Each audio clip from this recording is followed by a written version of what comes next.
Ernesto Villegas. Muy buenas noches, amigas y amigos de toda Venezuela, América Latina y el mundo. Gracias por estar con nosotros hoy 19 de noviembre, día domingo y día de clausura de la 13ª Feria Internacional del Libro de Venezuela. Hoy estamos transmitiendo desde aquí, desde el Teatro Teresa Carreño, el lugar que fue epicentro de los 10 días en que estuvo abierta esta Feria Internacional del Libro de Venezuela, junto a los espacios de la UNEARTE, el Museo de Bellas Artes, el Museo de Ciencias, la Plaza de los Museos y el Eje del Buen Vivir. Han sido 10 días intensos donde decenas de miles de venezolanos y venezolanas se han zambullido en el libro, visitando distintos stands de editoriales públicas y privadas, de países amigos que han enviado a sus obras de la literatura para el disfrute de las venezolanas y venezolanos. También en actividades musicales acabamos de ver, presenciar, disfrutar un hermoso concierto en desagravio al grupo Los Guaraguao, agredidos por el gobierno de Honduras, que los deportó bajo engaño hacia Venezuela, pero que han de retomar muy pronto con nuevos bríos su gira centroamericana por decisión del presidente Nicolás Maduro Moros, quien ha instruido a resolver cualquier asunto que sea necesario resolver para que ellos puedan volver a El Salvador y Guatemala, donde tienen pautadas presentaciones. Y más temprano asistimos a un hermoso concierto de la Orquesta Filarmónica Nacional, hermoso concierto que marcó el inicio de esta jornada final de la Feria Internacional del Libro de Venezuela. Hoy estamos acá prestos a presentarles al escritor homenajeado de esta Feria Internacional. Se trata de Alberto Rodríguez Carucci. Le damos la más cordial bienvenida, felicitaciones por el reconocimiento que ha merecido su obra de tantas décadas de trabajo. Ya vamos a conocer un poco más de Rodríguez Carucci. Les quiero además presentar el hermoso lugar donde estamos realizando este espacio. Tenemos en el fondo Relieves, una obra hermosa de Harry Avens, donde estamos proyectando el logo de este programa de Harry Avent.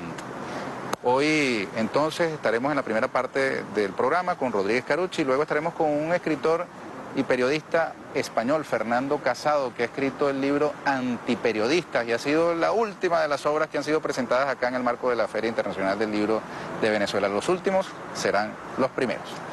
Rodríguez Carucci, él nació en el estado de Mérida, ¿no? No, perdón, el Táchira y residencial. No, valenciano. Valenciano, sí, caramba. Con residencia en Mérida, pero venezolano genérico. Es decir, de cualquier parte me siento igual. Qué bueno. Bueno, el profesor Rodríguez Carucci ha publicado obras dedicadas a la crítica literaria en Hispanoamérica, literaturas prehispánicas e historia literaria de Hispanoamérica, literatura colonial en Venezuela, antigua poesía de América, José Martí en Venezuela y Nuestra América, Martí desde Los Ángeles, literatura colonial de Venezuela, De cara al sol, historia, ética, estética, literatura y educación en José Martí y sueños originarios. Y ahora los nuevos que salieron ahora. Los que salieron ahora, ¿no? Sí. Rodríguez Carucci, ¿cómo asume usted ese reconocimiento, ese homenaje que le rinde hoy, hasta hoy, la Feria Internacional del Libro? En primer lugar, con mucha gratitud, porque se trata de algún modo un reconocimiento a una trayectoria, pero también al ejercicio de una específica actividad, que es el trabajo de la crítica sobre temas de la cultura y de la literatura. No se había hecho, casi siempre se hizo reconocimiento a poetas, a gente que está en otras esferas, a la narración sobre todo, novelistas, cuentistas, pero a una persona que hace trabajo de crítica es la primera vez que se le hace un reconocimiento de esta naturaleza.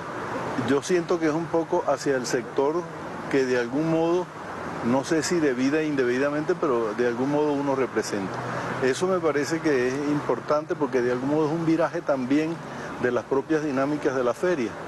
Por otro lado, me parece que abre un espacio para pensar el país en un sentido más o menos orgánico. Me parece que eso es lo que me place principalmente. ¿Qué le pareció el desarrollo de la Feria Internacional del Libro aquí en...? Bueno, fue una feria con mucho movimiento, con una gran cantidad de actividades. hubo un nivel de participación de la gente en muchas de las actividades con mucho entusiasmo, de intervenir, de hacer preguntas, de hacer sus comentarios. Eso me parece también importante porque ha habido una interacción. Pero además de eso, creo que hay un componente importante, y es que el libro nacional ha estado de algún modo llevando el protagonismo toda vez que hemos tenido menos representaciones del exterior que en otras ocasiones. No obstante, ha habido unas muy destacadas. Yo creo que la participación, por ejemplo, de Rusia ofreció una alternativa que antes no habíamos conocido. Coincidente con el centenario de la Revolución de Octubre. Por supuesto. Por cierto, un hecho que en algún momento pensé que valía la pena resaltar lo que eran los ecos de ese proceso en la cultura latinoamericana. Un elemento que vale la pena retomar por ahí en lo que queda del año para la conmemoración de 1917. ¿Qué sentido tiene una Feria Internacional del Libro en Venezuela en las circunstancias económicas y políticas que está viviendo el país? Yo creo que en primera instancia tiene el sentido de propiciar un espacio de diálogo, de comunicación, de intercambio, de debate. Creo que eso en primera instancia, porque al fin y al cabo hemos tenido un año de muchas confrontaciones. Creo que por falta de eso que acabo de mencionar, de diálogo, de comunicación, porque hay sectores que se niegan a ello. Entonces, en este caso, yo creo que el ámbito de la cultura ofrece muchas más posibilidades, muchas veces, porque crea un espacio de cierta distensión y cierta naturalidad para el debate. Creo que el espacio de la cultura habría que potenciarlo en ese sentido. Hay quienes piensan que cultura es algo superfluo, secundario. Hay quien piensa que la cultura es espectáculo, solamente. Hay quien piensa que la cultura es una actividad que se hace en un espacio cerrado, nada más. Yo creo que la cultura, en un sentido antropológico, es mucho más que eso. Y me gusta utilizar una metáfora, que es la metáfora de ver la cultura como la piel de una sociedad. ¿Por qué? Pues la piel es el órgano más grande, es el que lleva la identidad de la huella digital y del rostro. Es también el más sensible. El más sensible porque es el que nos pone en contacto con el medio ambiente, ahí sentimos frío o calor, por ejemplo. Es el más íntimo porque ahí también está el eros de los seres humanos. Y junto con todo eso, es una protección de todo el organismo. Es como, efectivamente, un amigo médico me decía que además es la piel a través de un punto que se llama el ectodermo, que conduce las órdenes del cerebro para todo lo que hacemos. En consecuencia, más o menos eso, en la metáfora que construyo, más o menos eso es la piel. Y más o menos eso es la cultura para la sociedad. Es identidad, es todo eso. Desde su condición de escritor, de crítico, ¿qué es Venezuela para usted? Si se obligara a definirla, ¿qué es Venezuela? Es una nación con un conjunto de componentes diversos, porque tiene una gran extensión, es diversa desde el punto de vista territorial, desde el punto de vista geográfico, y es diverso también desde el punto de vista cultural. Culturalmente tiene zonas muy distintas, que se articulan un poco a través de las leyes, pero quizás falta todavía mayor cohesión a través de la comprensión mutua de una región a la otra. Venezuela es un país multilingüe, pluricultural y multiétnico, como dice la Constitución Nacional, pero está enunciado en la Carta Magna, no está tan internalizado en la conciencia de todos los venezolanos. Creo que persisten muchos elementos, digamos, de discriminación a veces elementos de menosprecio hacia componentes de la cultura que no son semejantes a quien los está observando, por ejemplo, ¿no? Por ejemplo, sí. El hecho de su andinidad. Usted nació en Valencia, pero hace vida en los Andes. Bueno, esa andinidad, si sea por adopción, tiene, digamos, rasgos distintivos con respecto a la gente que vivimos en Caracas, a los orientales, a los zulianos. Yo creo que sí. Tiene por ejemplo, reacciones ante el trato de las personas que son muy distintas las que se tienen acá o las que se tienen en los Andes. Lo digo esto porque yo pasé por el aprendizaje cuando fui a vivir a Mérida. Fue un choque cultural muy grande. Por supuesto, y tuve que ir aprendiendo para adaptarme. Entonces, de algún modo tengo que ser como cuando se trata de un país a otro. De modo que es como ser bilingüe y manejarse en escenarios diversos. Eso lo que quiere decir es que el plano de intercambio y comunicación tiene que incrementarse, pero sobre la base de un proceso de comprensión de las diferencias y de aceptación de las mismas. Le hago todas esas preguntas sobre la identidad o las identidades de Venezuela porque conozco de su preocupación por comprender en detalle, con mayor propiedad, ese fenómeno de las identidades, sí, de la fachada amazónica, la fachada andina, la fachada zuliana, y que tiene expresión caribeña, que tiene expresión además en realidades políticas. Para nadie es un secreto que ha habido un resultado electoral en las más recientes elecciones del 15 de octubre que colocó al Táchira y a Mérida en manos de la oposición. En el Zulia se va a volver a dirimir, pero en aquella elección resultó electo un gobernador de Acción Democrática, sí. Y muchos pensaron en la media luna como un posible escenario de avivamiento, de algún atavismo independentista o de desintegración de la integridad territorial de Venezuela, valga la expresión. Bueno, en relación con eso, yo creo que sí, que ha habido esas perspectivas en algunos sectores. No más mirar lo que sucedió en 2014, en ese año corrieron hasta documentos y manifiestos que enunciaban esa voluntad de separatismo. Pero creo que en la región hay un conjunto de arraigos en la condición venezolana que son muy importantes y que sencillamente hay que observarlos en sus especificidades. Eso me parece. Me parece también que esa es una región que es muy porosa, porque es zona de frontera y tiene una influencia de algunos sectores de países vecinos que tienden a avivar esas circunstancias. Pero Colombia. También, sí, y hay también una acción muy viva, muy dinámica de narcotráfico, paramilitarismo, etcétera. Y de penetración cultural explícita, ¿no?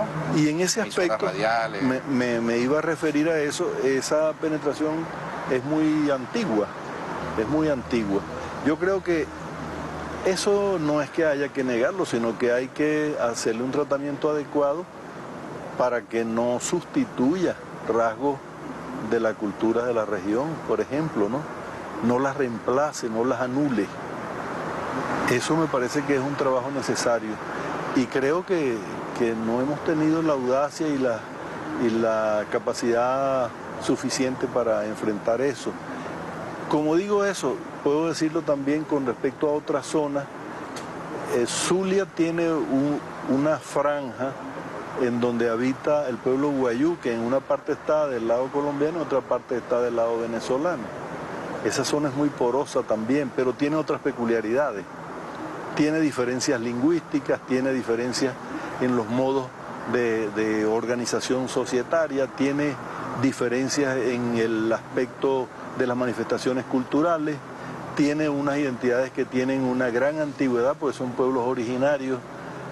En fin, todo eso merece una atención también diferenciada, no sería igual que la de la región andina. Y me parece que lo mismo podrá suceder en la zona que nos vincula territorialmente o nos conecta territorialmente con Guyana o con Brasil.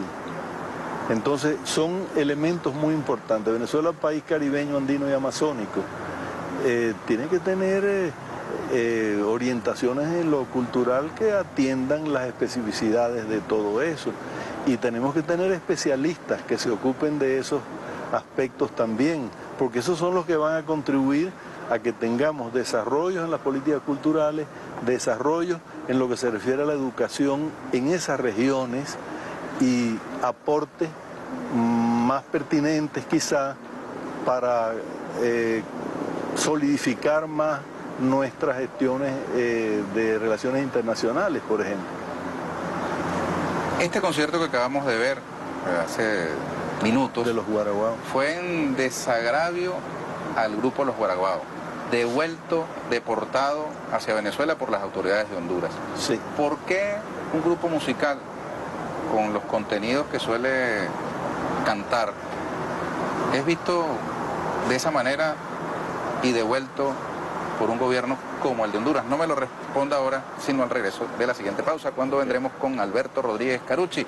Él es el escritor homenajeado en la 13ª edición de la Feria Internacional del Libro de Venezuela. Después estaremos con Fernando Casado, periodista español, autor del libro Antiperiodistas. Ya venimos.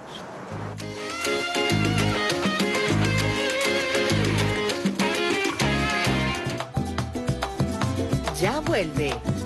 Toma nota, Venezuela. Cualquier palo sirve de charrasca, pues nada se escapa con la Navidad. Pensamientos y reflexiones permanentes. Mucha gente pensó de que ya el imperialismo había desaparecido. Más allá del periodismo cotidiano. Cualquier país que moleste a los Estados Unidos porque no sigue lo que ellos quieren, porque no acepta su sumisión, y por eso entra el tema de que Venezuela resulta entonces ser una amenaza inusual. Milenio Libre, este domingo a las 10 de la noche por Venezolana de Televisión. Feria Internacional de Ciencia y Tecnología Jacinto Compit 2017 en el Poliedro de Caracas, del 30 de noviembre al 3 de diciembre. Más de 300 expositores nacionales e internacionales dejarán ver los avances significativos alcanzados en materia de ciencia y tecnología. Ciencia y tecnología al servicio del pueblo. Renlandados que es diciembre. Cualquier palo sirve de charrasca, pues nada se escapa con la Navidad. Nicolás Maduro, conductor de Victorias. Primera meta, coordinadores municipales. Llegar a los 2 millones de hogares de la patria protegidos. 2 millones de tarjetas y de mujeres jefas de hogar protegidos. Segunda meta, cumplir la incorporación al trabajo y al estudio de los 750.000 jóvenes del Plan Chamba Juvenil, llueva, truene o relampaguee. Tercera gran meta, lograr el 100% de pensionados y pensionadas en todos los municipios del país. Llueva, truene o relampaguee, vamos a lograr la meta de 100% pensiones, 100% en amor mayor, con el movimiento Somos Venezuela. Nicolás Maduro, conductor de Victorias. Con una inversión de más de 11.700 millones de bolívares, el gobierno bolivariano inauguró la variante Carayaca-Catia-La-Mar. Esta solución vial beneficia a más de 40.000 personas del estado Vargas. Avanzamos en el Plan Nacional de Obras Públicas 2017, ordenado por el presidente de la República, Nicolás Maduro Moros. Obras públicas en revolución. Renlandados que es diciembre.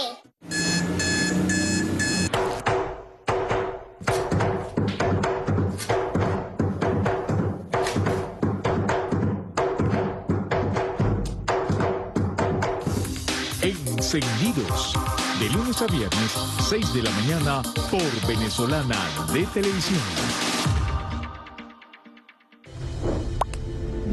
Esto es un delito que afecta a la calidad que recibes. No calles, denuncia, no seas cómplice.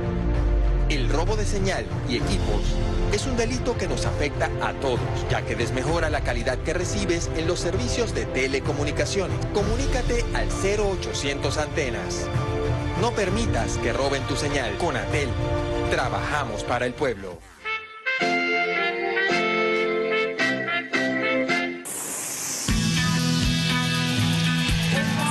Un líquido que corría, pero es como una picada de hormiga, como algo así. Todos los trabajadores en salud que tuvieron una presencia muy bonita aquí, todo salió bien chévere. Le damos gracias a nuestro presidente Nicolás Maduro. Que siga trabajando así, señor presidente. Mi cariño y mi respeto para usted. Prendan la luz de diciembre. Excelente. Gracias por vacunarme. Gracias por vacunarme. Gracias por vacunarme. Bellísimo todo. Y que viva Chávez.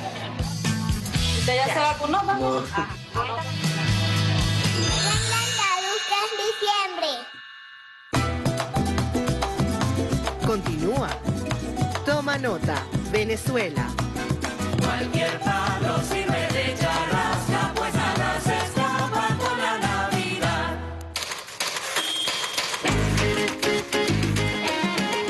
Continuamos, amigas y amigos, desde el Teatro Teresa Carreño, en el día de clausura de la 13ª edición de la Feria Internacional del Libro de Venezuela. Hoy estamos en esta parte del programa con el escritor homenajeado, Alberto Rodríguez Carucci, valenciano adoptado por el Estado Mérida, ¿cierto?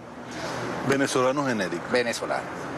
Mire, pero le preguntaba, ¿por qué en su criterio fueron deportados los Guaraguao? Un grupo que tiene 45 años cantando, que es muy apreciado en Venezuela y en Centroamérica.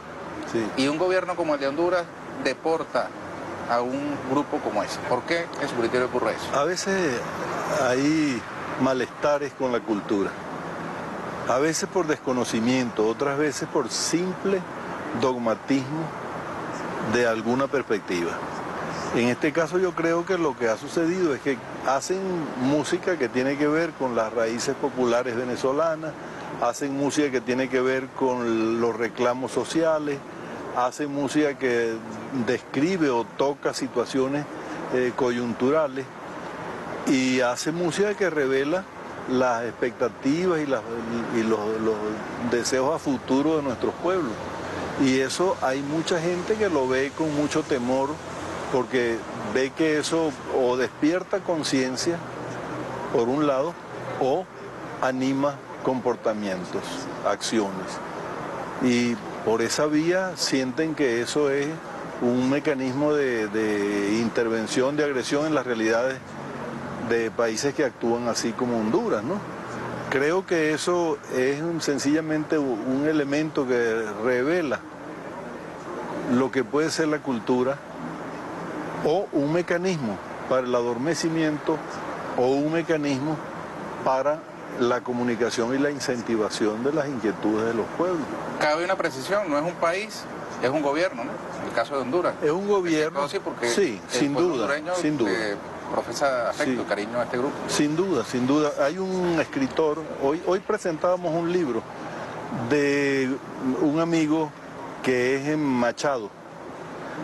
Presentábamos el libro que se llama El Rey de los Pobres. Ese libro tiene un trasunto, un equivalente de algún modo en un gran poeta hondureño que se llamó Roberto Sosa y que se llama directamente Los Pobres. También Roberto Sosa fue objeto de persecuciones y sanciones por otros gobiernos de su país. Usted habla de los pobres. Sí. Y Venezuela en este momento está siendo objeto justamente de un ataque que busca el empobrecimiento generalizado de la población. Vemos cómo sistemáticamente se ha ido socavando, menoscabando la capacidad adquisitiva del bolívar. Hay unos mecanismos desde la página web visible que lo marca hasta otros mecanismos financieros de persecución y de, digamos, ahogo económico que se ha tendido contra el país. Usted como escritor, como intelectual, ¿cómo ve ese fenómeno y las posibilidades que Venezuela tiene de enfrentar airosa esa situación? Yo creo que Venezuela la respuesta la puede dar fundamentalmente a través de mecanismos de organización y movilización. Es uno de los elementos. Organización en todos los órdenes.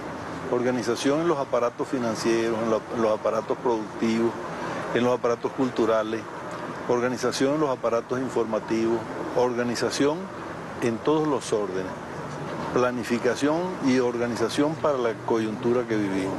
Yo creo que eso, unido al nivel de relaciones internacionales que el país ha ido orientando, puede cooperar de una manera importante en la superación de la situación que tenemos. ¿Cómo afecta esa situación la labor del escritor? De muchas maneras, porque por ejemplo, toda esta circunstancia ha encarecido muy altamente los instrumentos con los que trabaja un escritor. Una computadora, una impresora, el papel, todo eso ha pasado a tener precios astronómicos que no siempre están al alcance de quien se ocupa de estas labores.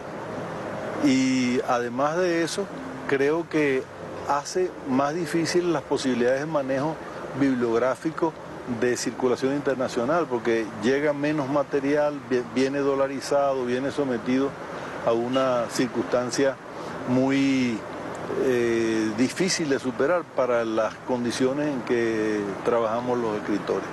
Venimos de un escenario prácticamente de guerra que se intentó establecer en Venezuela. A partir del 30 de julio, gracias a Dios, se fue, digamos, espantando ese fantasma. Pero estuvimos al borde, con personas que ofrendaron su vida, fueron asesinadas, los heridos, que son incontables también, los daños económicos, psicológicos, morales. ¿Cómo recoge, digamos, desde la escritura, desde la literatura, Venezuela ese momento y el actual, que habiendo conquistado la paz, no está exento de estos dolores que ya hemos manifestado y las perspectivas para el año entrante? ¿Cómo acompaña desde la cultura, desde la escritura, desde la intelectualidad, esa circunstancia que nos ha tocado vivir? Yo creo que la intelectualidad de nuestro país está muy fracturada, está muy polarizada, al igual que está gran parte de la sociedad. Creo que eso afecta las maneras de representación de lo que sucede en el país. El país tiene gente que piensa en una u otra orientación de una manera a veces un tanto dogmatizada, y el país va marchando con sus propias dinámicas y con sus propios problemas y con sus propias necesidades. Ver eso sin las cortapisas sería lo deseable, con una capacidad de penetración y análisis suficiente para dar cuenta de eso para la posteridad. Eso me parece que sería lo más honesto. Pero la circunstancia real de lo inmediato impone sencillamente que haya versiones de una misma realidad que se contradicen muy fuertemente. Aquí, por ejemplo, hay 3 literaturas en este país. Hay una que se hace de los escritores que se han ido fuera del país, editan desde el exterior, haciendo llegar las obras desde otros países. Hay una que se hace a través de las editoriales estatales, y hay otra que se hace, por ejemplo, a través de las editoriales privadas y las de los centros de educación superior. Entonces, todo eso forma grupos que son, por ejemplo, muy difíciles de seguir. Un venezolano que hace investigación, que quiere hacer balance de todo eso, tiene enormes dificultades, porque primero puede tener una tendencia que lo lleva a ver uno solo de esos ámbitos. Segundo, si quiere abarcarlos todos, la dificultad para que esos elementos lleguen a sus manos es tan grande que es muy difícil abarcar lo que sucede en un año, por ejemplo. Mire, ya tenemos que ir despidiendo. Tenemos unas participaciones de los usuarios y usuarias a través de la etiqueta numeral toma nota cierre Filben, que han tenido la gentileza los usuarios y usuarias de escribirnos. Vamos a colocar el primero de ellos en pantalla. Veamos el siguiente. ¿Por qué leer lo que somos? Es el lema central o el tema central de Filben, pregunta Alex Mejía. Ajá, leer lo que somos. Precisamente aproximarnos a las peculiaridades del ser venezolano, pero a partir también de lo que hemos sido. Lo que somos a partir de lo que hemos sido. Yo creo que es muy importante incorporar ese elemento histórico, porque si no tenemos una perspectiva puramente ontológica y eso no es suficiente. Yo creo que la memoria, la historia de la sociedad son elementos muy importantes para entender lo que somos. Leer lo que somos es tener la amplitud suficiente para ver la diversidad de problemas que tenemos delante y tratar de hacer balance de ellos en función de resolverlo. Leer lo que somos y somos lo que leemos. Leamos el siguiente tuit a través de la etiqueta Toma Nota Cierre Filben. Pregunta esta persona que no le sé leer el nombre, ¿qué autores recomienda? Hay muchos. Aquí en este país tenemos una gran cantidad de escritores de muy buena calidad. Yo no sé si pregunta en relación con los venezolanos. El mejor de todos. Yo creo que en el momento inmediato Brito García es una figura muy importante. El mejor de todos los tiempos. De todos los tiempos. Esa pregunta es más difícil porque habría que pensar que si hay quien dice que Gallegos, Andrés Eloy Blanco, si piensa en los clásicos venezolanos, pero se podría pensar en otros escritores que son más recientes en nuestro país. Yo creo que Salvador Garmendia fue un gran escritor del país y dio cuenta de las cosas problemáticas de esta tierra. Latinoamericano. García Márquez, uno muy grande que alcanza el premio Nobel, Octavio Paz, para ver otro con otro. Usted que es escritor, ¿cómo se puede ser un personaje con esa extraordinaria pluma como es Vargas Llosa y al mismo tiempo ser un político de su calaña? Bueno, eso es una cosa que tiene que ver con una situación de conciencia que puede ser, por un lado, vista desde la perspectiva de los intereses que él tiene en otro plano, o vista desde el punto de vista de los intereses que tiene desde el punto de vista cultural. ¿Cuál es el peor libro que usted se ha leído? Decía José Martí que cuando uno ha leído un libro que no le gusta, de ese no se habla, porque la crítica es un trabajo de conciencia, pero en función de promover lo que vale la pena. Entonces no va a mencionarlo. No. Ah, pero sí lo tiene en mente. ¿Qué libro no recomendaría? La misma respuesta. ¿Y qué libro recomendaría ahora? En lo inmediato. No un autor, sino un libro. Ese libro que acaba de publicar Vladimir Acosta. El monstruo y sus entrañas. Por ejemplo, estudio crítico de la sociedad estadounidense. Es un libro muy importante, sin duda, ¿no? Creo que es una contribución que va a quedar para el estudio de esa sociedad. Mire, ¿y qué libro puede ser útil para un venezolano que nos esté viendo en este momento como herramienta para mejor enfrentar las circunstancias en las que estamos en Venezuela ahora? La feria ofreció muchos títulos que yo no alcancé a ver todos, ¿no? Y por supuesto no tengo todavía el tiempo suficiente para leerlos y tener una visión crítica de eso, ¿no? Hubo muchos trabajos, pero hay uno que a mí me llamó la atención porque ese sí que lo he conocido a través de los borradores de su autor. Un libro que se llama Luces y Sombras, Iglesia, Estado y Poder en Venezuela, que es de un autor que se llama Antonio Rangel Cáceres. Muy bien. ¿Y qué libro le gustaría escribir, ya para terminar? Bueno, seguir en la línea de estudios sobre la diversidad cultural venezolana es lo que voy haciendo. Esperamos poder tener dentro de poco un libro que se llamaría, tentativamente ese es el título que le tengo, La otra literatura venezolana. Hay muchos olvidados que es preciso recordar. Muy bien. Le agradezco, Rodríguez Carucha.